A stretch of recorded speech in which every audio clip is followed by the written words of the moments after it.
The world, as I knew it, began with the sun kissing the leaves. Not a gentle kiss, mind you, more like a boisterous hug that chased away the last tendrils of night fog, making the dew on the big, waxy leaves glitter like a million tiny eyes watching me. Every morning was a rebirth, and every morning, I blinked awake in the curve of my mother's warm, fur-clad body, feeling the slow, steady thump-thump of her heart beneath my cheek. My name is Kitto, though I didn't have words for names back then. I just was Kitto, the small, curious one, the one with the perpetually messy fur and the quick, darting eyes. I was probably what you'd call a young boy, if boys still lived like we did, deep in the rustling heart of the great forest, long, long before anyone ever thought to build a fire, or carve a tool, or even stand up on two legs for more than a quick look over tall grass. My people, my family, we were the forest itself, breathing with its breath, moving with its sway. We were called Ouranopithecus, though that was a name no one knew then, only the silent whisper of the wind through ancient trees carried it across the ages. Our home was a place of endless green and dappled light, where the air was thick with the smell of damp earth, sweet fruit, and the musky scent of 100 different lives. The river, broad and slow, was our northern boundary, a shimmering ribbon that sometimes brought strange, floating logs, and sometimes, the terrifying, unblinking eyes of the river lizards. To the south, the forest eventually thinned, giving way to more open, golden grasslands where different kinds of creatures roamed, but those places were for the bigger ones, the braver ones. My world was mostly canopy, the intertwined branches of mighty trees, a highway of green. My mother, she was the center of my universe. She was strong, with broad shoulders and a gaze that could be soft as moss or sharp as a thorn. She knew every berry bush, every safe sleeping nook, every sound that meant danger and every call that meant food. Her fur was a rich, dark brown, catching the sun in places, and mine was much the same, though I was still lanky and all elbows and knees, whereas she was solid, grounded. When she moved through the branches, it was like the forest itself was granting her passage, a silent, powerful flow. When I moved, it was usually with a series of clumsy thumps and frantic grabs, often ending with a startled shriek and her patient, chiding glance. This particular morning, the sun felt especially warm. I wriggled free from mother's embrace, stretching my small limbs. My fingers and toes were already strong, designed for gripping, for hanging, for exploring. The first thing I always did was sniff the air. It was a habit born of necessity and curiosity. Today, a faint, sweet smell reached me, hinting at ripe figs. My stomach rumbled a tiny, high-pitched rumble. Mother stirred, her eyes opening, already alert. She gave a low oomph, a soft query that meant, "Are you awake, little one? Are you ready for the day?" I answered with a happy chirp and began to bounce a little, a sure sign of my eagerness. Our troop was slowly waking, a dozen or so dark shapes beginning to stir in the various sleeping trees.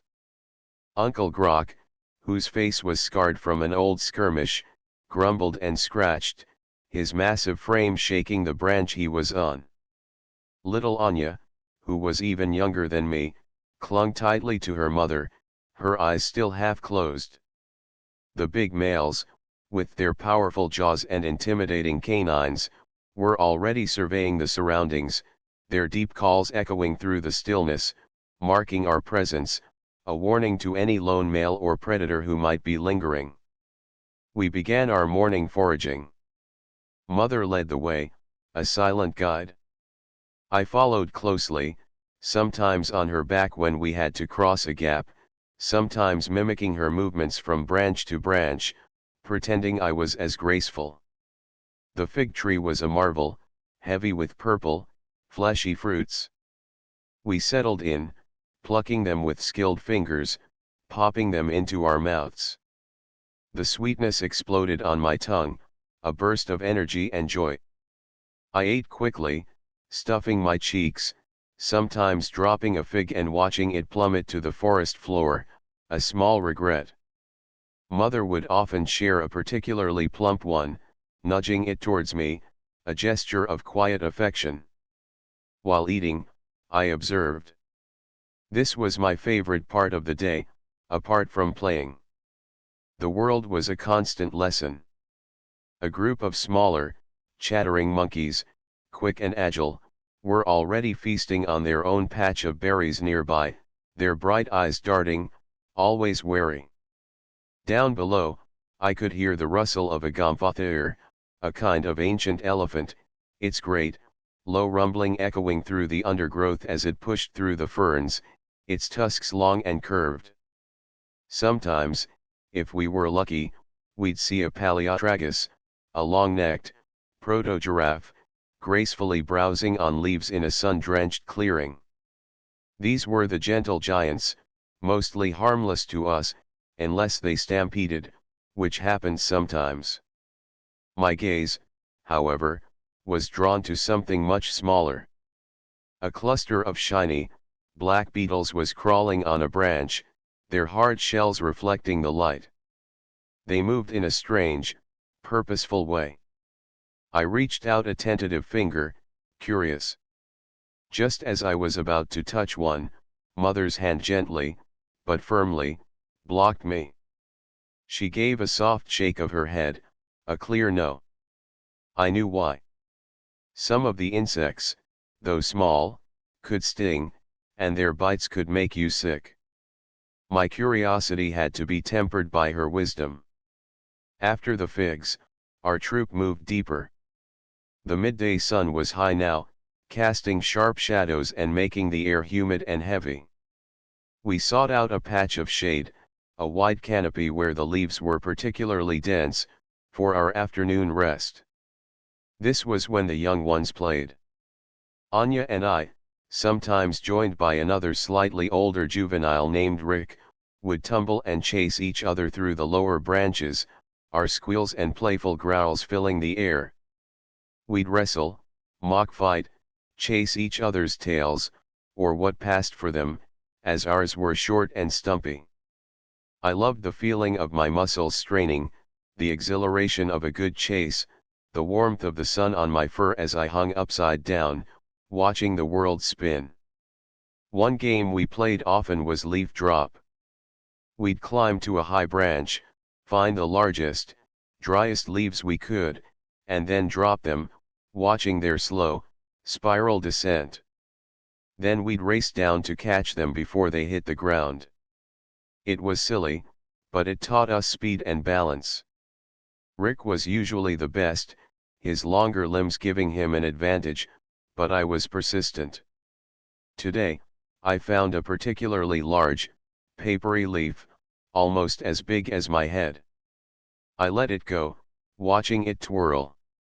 I launched myself after it, a blur of fur and focused energy. I stretched, my fingers just brushing its edge, then grasping it. A small triumph, a proud chirp escaping me. Rick grumbled good-naturedly, giving me a playful cuff. But even in play, there was a lesson. Once, while chasing Anya, I ventured a little too far from the troop, drawn by a particularly vibrant red flower. It was beautiful, unlike any I'd seen. I reached for it, intending to bring it to Mother. But as I pulled it, a sharp, angry buzz filled the air.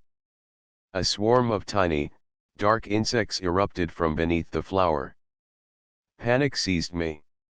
I shrieked, letting go of the flower, and scrambled back towards the safety of the troop, my heart hammering.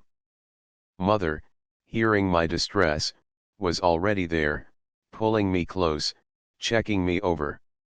A few tiny stings pulsed on my arm, burning. She licked them gently, and then gave a stern look that clearly said, "Don't wander, little one. The forest has its secrets, and not all are kind. As the afternoon wore on, the air grew quieter, the heat pressing down. This was the time for grooming, for reinforcing the bonds of our family. Mother would often pick through my fur, her strong fingers searching for tiny burrs or stray insects. It felt wonderfully soothing, a lullaby of touch. I would do the same for her, though my efforts were less effective, usually just gentle pats and pulls. It was a language of affection, a silent promise of protection and belonging. I loved the smell of her, the deep, warm scent that was uniquely hers, a scent of comfort and home. Sometimes, during these quiet hours, I would notice things that the others didn't. The way the light filtered through the highest canopy, creating shifting patterns on the forest floor. The peculiar call of a small bird that sounded like a question. The tiny, almost invisible spider silk glinting between branches. I was a watcher, a gatherer of small details, storing them away in that busy part of my young mind. These observations, these quiet moments, were like tiny, precious stones, building up my understanding of the vast, intricate world around me. One day, the familiar rhythm of our lives was suddenly disrupted. The air began to feel drier, the sun more insistent. The usual afternoon rain showers grew less frequent, then stopped altogether. The leaves on some of the trees started to curl at the edges, and the succulent fruits became harder to find. This was the beginning of the dry season, a time of scarcity and challenge. Our foraging trips became longer, more arduous. We had to venture further, sometimes to the edge of the grasslands, to find the dwindling patches of juicy roots or the last sweet berries. The mood of the troop shifted. The adults were more watchful, their calls sharper, their movements more purposeful. Playtime for us juveniles became shorter, replaced by quiet observation or nervous clinging to our mothers. The river, which had always been a bountiful source, began to recede, exposing muddy banks. This brought new dangers. The river lizards, the crocs, seemed more active, lying in wait, their leathery hides indistinguishable from the mud. And the big cats, the macarotus, with their terrifying, long teeth, sometimes ventured closer to the water sources, their presence a constant, chilling threat. Their scent, a sharp, musky warning, would occasionally drift through the forest, making every hair on my body stand on end. One afternoon, the troop was resting near a small, dwindling stream, the only water source we'd found in days. The air was heavy, still, and charged with an unspoken tension. Mother was grooming me, her fingers working through my fur, but her eyes were constantly scanning the dense undergrowth. The younger ones were huddled close, unusually quiet. Even Uncle Grok, usually so boisterous, was sitting still, his massive head cocked, listening. Suddenly, a sound. A soft crack of a branch, not a natural one, not the weight of a Paleotragus or a Gomphotheer. This was a stealthy sound, a predator's sound. A shiver ran through the troop. Mother tensed, her eyes narrowing. She nudged me firmly behind her, a silent command to stay hidden. I peered from behind her arm, my heart thumping a frantic rhythm against my ribs. Then, through a break in the foliage, I saw it. A glimpse of striped fur, low to the ground. A macarotus. Its movements were fluid, terrifyingly silent. It was stalking, probably aiming for a young antelope or a foraging boar, but if it saw us, we were also prey. The air was thick with the scent of fear, not just mine, but the collective fear of the troop. One of the younger females, a nervous one, let out a small, involuntary whimper. The macarotus froze, its head lifting, its piercing eyes scanning. It had heard. My breath hitched. I squeezed my eyes shut for a moment, wishing I could disappear. But then, the deep, booming roar of the alpha male, our leader, ripped through the air. It wasn't just a roar, it was a defiant challenge, a declaration of strength, a warning. Other adult males immediately joined in, their powerful voices shaking the trees. Uncle Grok, despite his age, stood tall, his impressive canines bared, ready for a fight. The Macarotus hesitated. It was large, powerful, but it was also alone, and a troop of Ouranopithecus, especially the males, could be a formidable adversary. It was a calculation of risk. After a long, tense moment, the striped form melted back into the shadows, a silent retreat. A collective sigh of relief went through the troop. The tension slowly eased, though everyone remained alert. Mother pulled me closer, her touch firm, reassuring. I burrowed into her fur, still trembling. That day, I learned about real fear, the kind that makes your legs weak and your breath shallow. But I also learned about courage, about the power of unity, and the protective instinct of our family. The dry season continued, relentless. Food was increasingly scarce. Our troop was lean, our movements more subdued. We moved from one diminishing food source to another, always searching, always wary. It was during this time that I discovered something new, a taste I had never considered before. We were digging for roots near a cluster of rocks, the ground hard and unyielding. The other juveniles were tired, complaining with soft grumbles. I, too, was hungry, my stomach aching. My fingers scraped against a patch of hard, dry earth. But then, my curiosity, that ever-present itch, led me to keep digging where the others had given up. I noticed a slight discoloration in the soil, a different texture. I dug harder, scraping with my nails, until I unearthed a small, dark, round object. It looked like a stone, but it wasn't. It had a faint, earthy smell. I looked at Mother.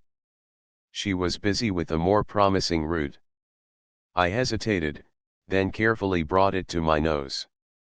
It smelled, subtly, of the earth, but also of something else, something sweet, hidden. Remembering Mother's earlier warning about unknown things, I didn't put it directly in my mouth. Instead, I tapped it gently against a rock, imitating how I'd seen the adults crack open hard nuts. It split open, revealing a pale, slightly moist interior. Tentatively, I licked it. A rush of flavor. It was sweet, not like a fruit, but deep, earthy, and satisfying. It was a truffle, a hidden treasure of the forest.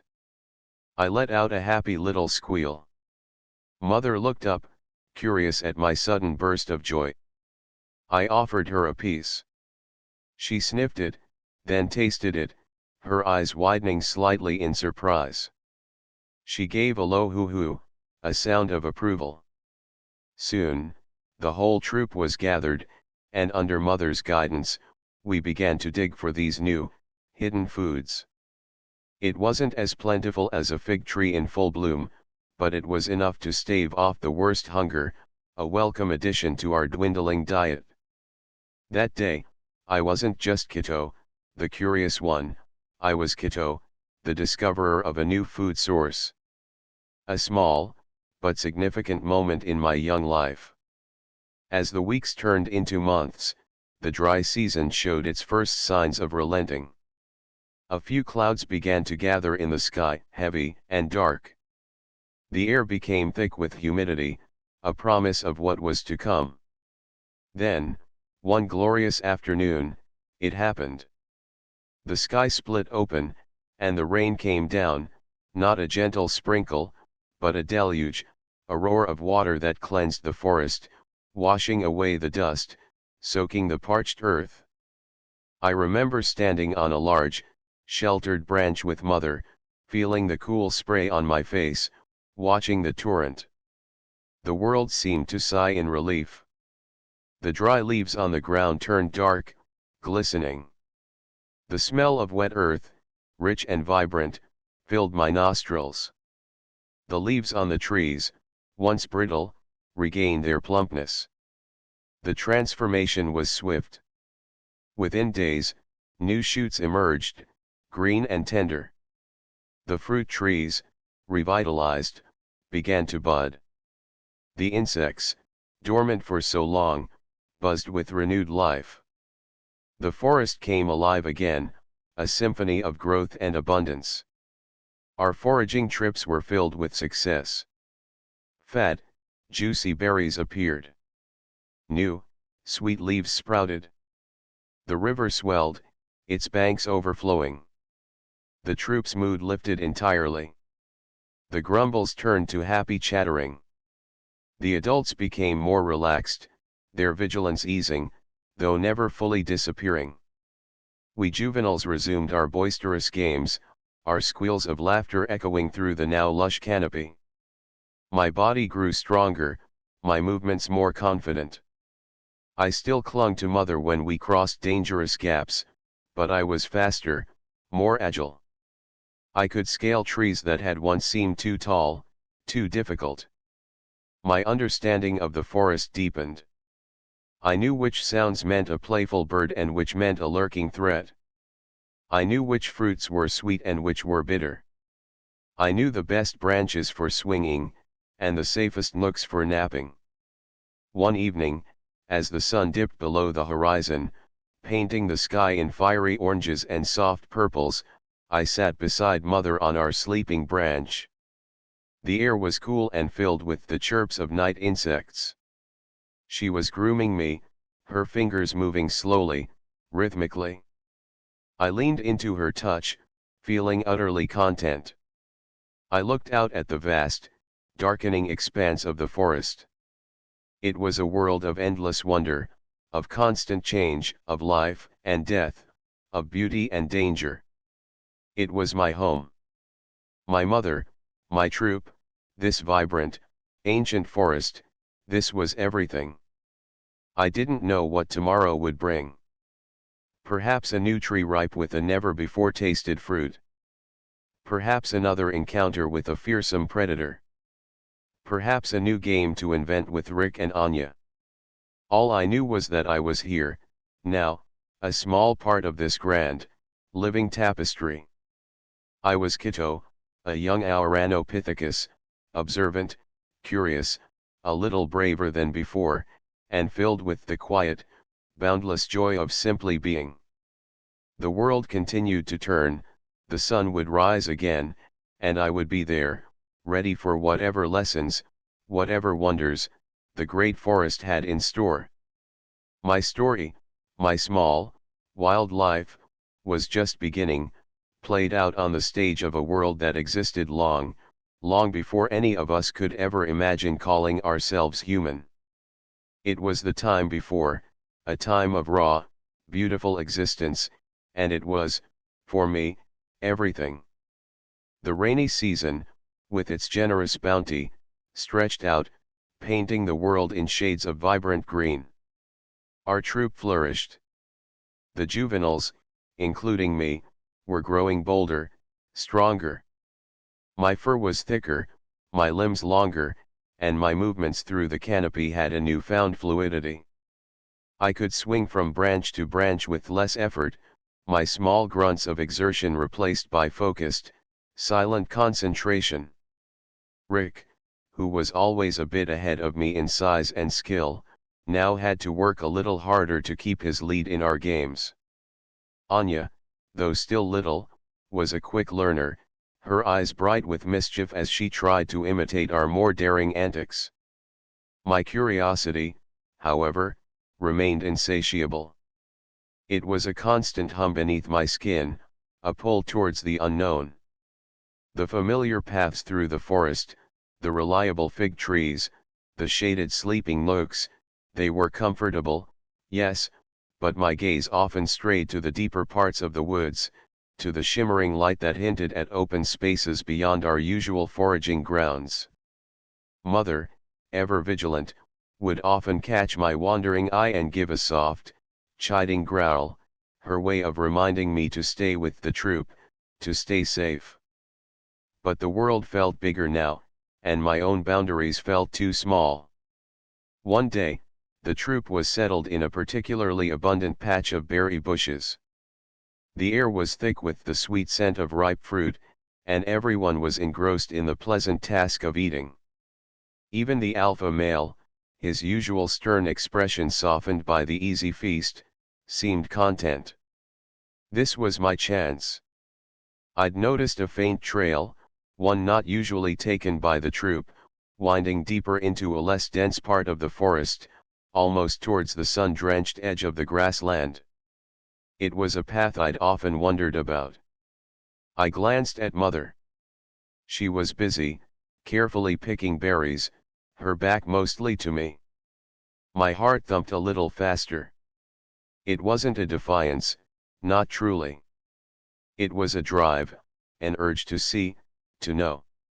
I moved slowly, silently, a deliberate caution guiding my small, quick steps. I stayed low, using the thick undergrowth as cover, slipping away from the main group. No one noticed. Or, if they did, they assumed I was just playing, exploring nearby. The further I went, the quieter the forest became. The familiar calls of my troop faded, replaced by the rustle of leaves under my feet and the occasional chirp of an unfamiliar bird. The trees themselves changed, becoming taller, their trunks thicker, their branches reaching higher, creating a more open canopy. The ground beneath was carpeted with different kinds of ferns and plants, some I'd never seen before, their leaves broad and waxy, or delicate and feathery. The light was brighter here, dappled and dancing. I felt a thrill, a mix of exhilaration and a tiny flicker of nervousness. This was truly new territory. The air smelled different, too, less of damp earth and more of dry grasses, hinting at the open plains beyond. I moved with a heightened sense of awareness, my ears pricked, my nose sniffing the air constantly. Every rustle was amplified, every shadow a potential lurking shape. I continued to follow the faint trail, which eventually led me to a small, hidden glade. It was breathtaking. A carpet of emerald green grass, dotted with flowers of a vivid blue and yellow, stretched out beneath a giant, ancient tree whose branches were so wide they formed a living ceiling. In the center of the glade, a pool of water, crystal clear, reflected the sky. It was a secret place, untouched, serene. As I approached the pool, my thirst, which I hadn't even realized was present, suddenly asserted itself. I bent down, lapping the cool, sweet water, feeling it revive me. The silence here was different from the forest's usual hum, it was a peaceful silence, filled with the gentle buzz of insects and the distant murmur of the wind. But then, my eyes caught something on the far side of the pool. A patch of ground, disturbed. Not by a gomphotheres, whose tracks were round and massive. Not by a paleotragus, whose hooves were cloven. These were different. Longer, with distinct marks for claws. And scattered amongst the leaves were small, gnawed bones. A shiver ran down my spine. The beautiful glade suddenly felt less safe, less serene. This was a predator's resting place. My breath hitched. I knew these tracks. I had seen similar ones, though larger, made by the Macarotus, the striped terror. But these were smaller. Still, a cat, any cat, was dangerous. My instinct screamed at me to flee, to race back to the safety of the troop. But something else, something deeper, urged me to observe, to understand. My mother's lessons about watching, about understanding the forest, came back to me. I crept back, hiding in the thick foliage at the edge of the glade, my eyes scanning, searching. The silence now felt heavy, charged. My heart thrummed a frantic rhythm. I held my breath, straining my ears. Then, I saw it. A sleek, tawny shape, half hidden in the dappled sunlight beneath the great tree. It was smaller than a macarotus, but still a formidable hunter.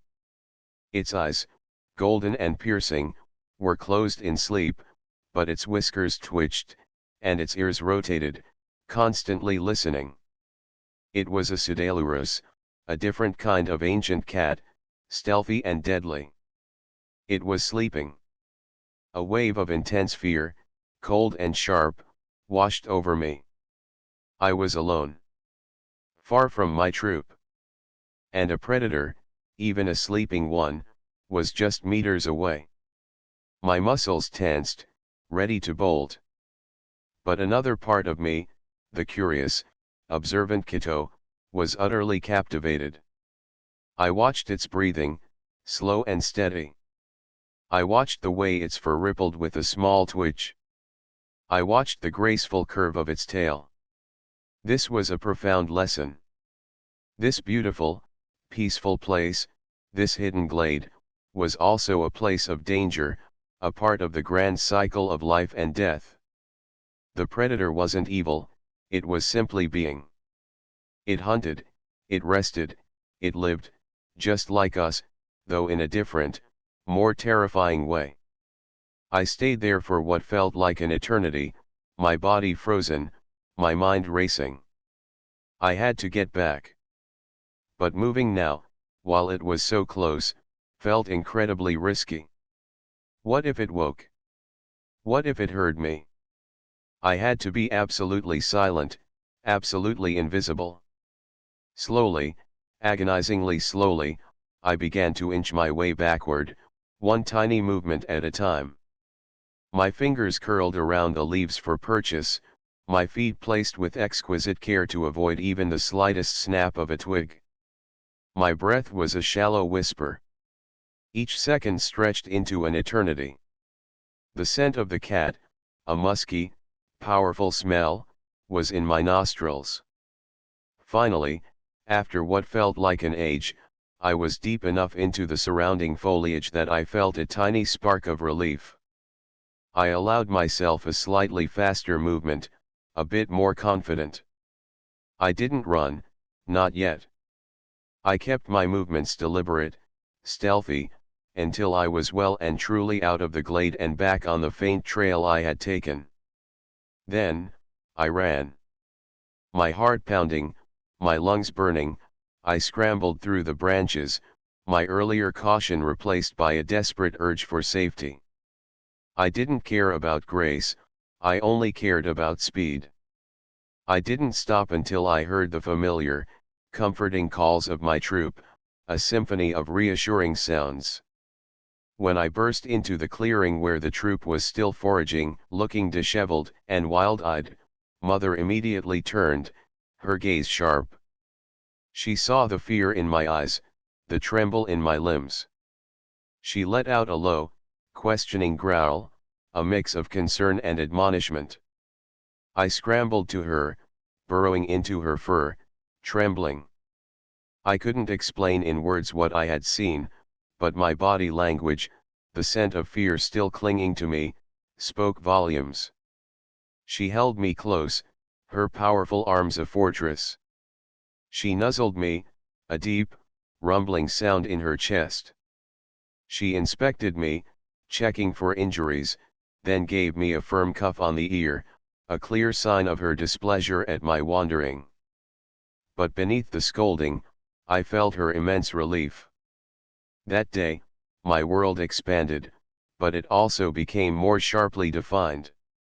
I had tasted the thrill of discovery, the beauty of the unknown, but I had also felt the chilling touch of true danger. I understood, in a way I hadn't before, why Mother was so insistent on staying together, on knowing our boundaries. The forest was beautiful, but it was also unforgiving. For a long time after that, I stayed closer to Mother, my adventurous spirit tempered by the memory of the golden eyes of the Pseudalurus. My play became less reckless, more thoughtful. I observed more, my senses finely tuned. I watched the older males, how they scanned the periphery, how they identified scents, how they listened to the subtle shifts in the forest's sounds. I tried to imitate them, to learn their wisdom. As the wet season gradually gave way to another, milder dry spell, the rhythm of our lives shifted once more. The availability of certain foods lessened, and we had to travel further to find sustenance.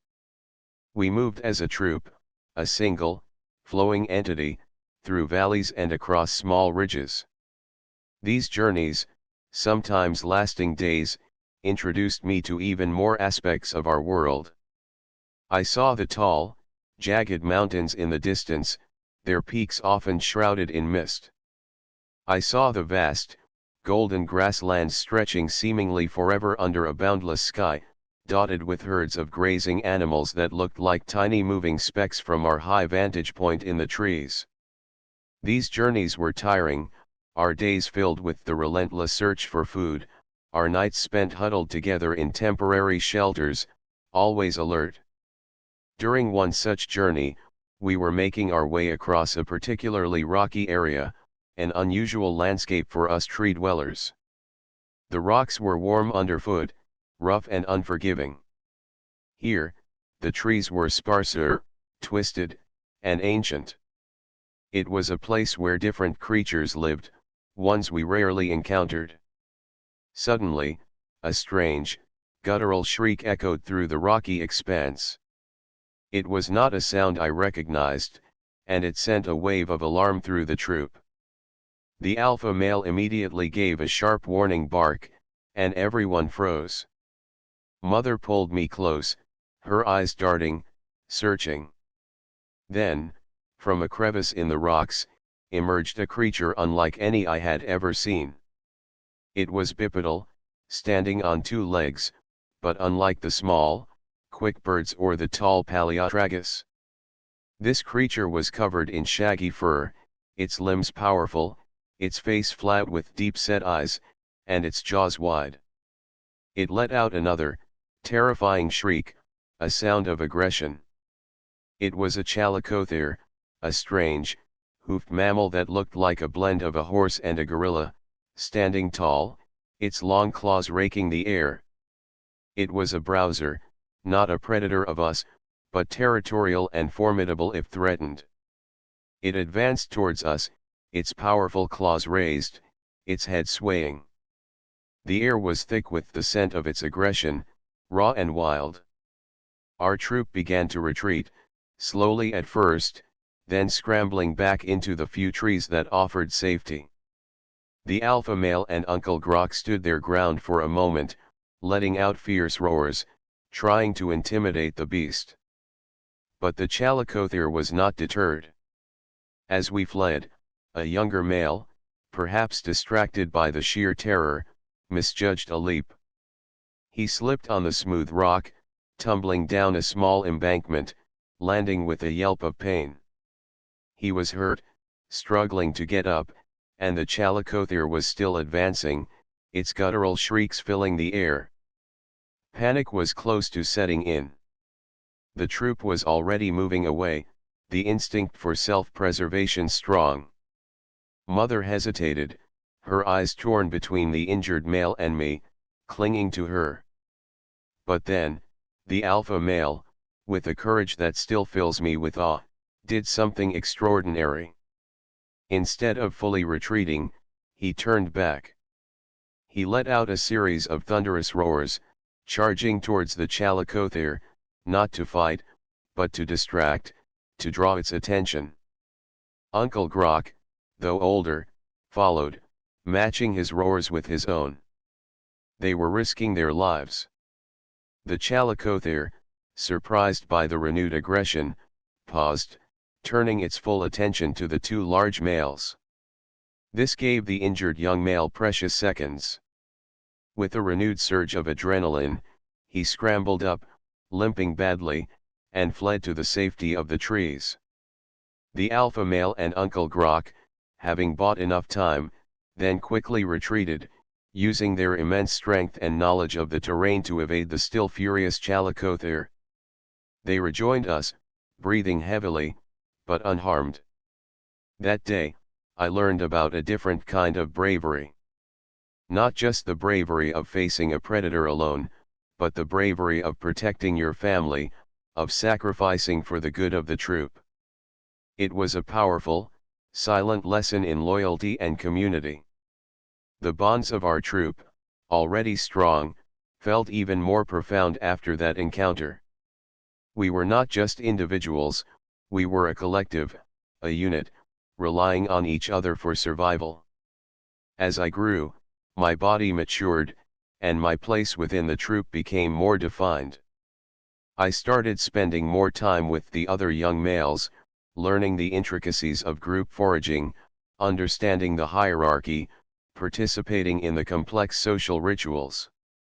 We'd practice mock fights, honing our strength and agility, preparing for the challenges of adulthood. Our canines, though not as formidable as the alpha males, were growing, and our physical prowess increased with each passing day. The forest continued to be our teacher, our provider, our home. I learned to differentiate between the myriad bird calls, some signaling food, some warning of danger. I learned the patterns of the river, when it was safe to cross, and when it was better to wait.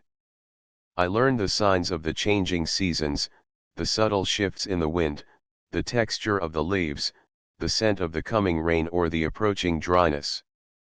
My mother, though still the absolute center of my world, slowly began to let me venture further on my own, her knowing gaze following me, always there, but giving me space to grow, to learn. I knew she trusted me, trusted the lessons she had instilled in me, trusted my own developing instincts. One evening, as the troop settled into our sleeping trees, I found myself gazing up at the countless stars that pricked the dark velvet sky. They seemed so far, so mysterious, yet utterly constant, a silent backdrop to our lives. I didn't have words to ponder their meaning, but a feeling of immense wonder swelled within me. It was the feeling of being small in a vast, unknowable universe, yet also undeniably a part of it. I nestled against Mother, her warm fur a familiar comfort. The deep, steady thump-thump of her heart was a lullaby. My world was still the forest, still the branches, the scents, the sounds. But it was also bigger, richer, more complex than I had first understood. I had faced fear, witnessed courage, discovered new foods, and explored beyond my known limits. I was Kito, a young Ouranopithecus, standing on the edge of adulthood, full of the ancient wisdom of my people and the boundless curiosity of my young heart. The story of our kind, the story of life in the time before, continued its slow, deliberate unfolding, one sun-kissed morning, one starlit night at a time, echoing through the ages, long before the first whispers of a new kind of consciousness would ever stir in the depths of the great forest. And I was here, living it, breathing it, feeling it all. This was my world, vibrant and alive, and I was grateful for every precious moment within its wild embrace. The rainy season, with its generous bounty, stretched out, painting the world in shades of vibrant green. Our troop flourished. The juveniles, including me, were growing bolder, stronger. My fur was thicker, my limbs longer, and my movements through the canopy had a newfound fluidity. I could swing from branch to branch with less effort, my small grunts of exertion replaced by focused, silent concentration. Rick, who was always a bit ahead of me in size and skill, now had to work a little harder to keep his lead in our games.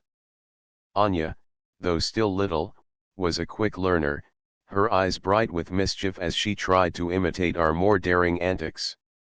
My curiosity, however, remained insatiable.